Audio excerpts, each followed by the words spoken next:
Değerli izləyicilər, videonu bəyənib kanala abunə olun ki, hər kəs son xəbərlərdən anında məlumatlansın.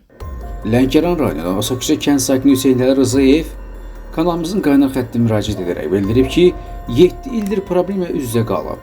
O iddia edir ki, pay torpağı kimi istifadə etdiyi həyətyanı sahəsini kənd sakini Natiq Sadıqov hasarlayaraq bağlayıb.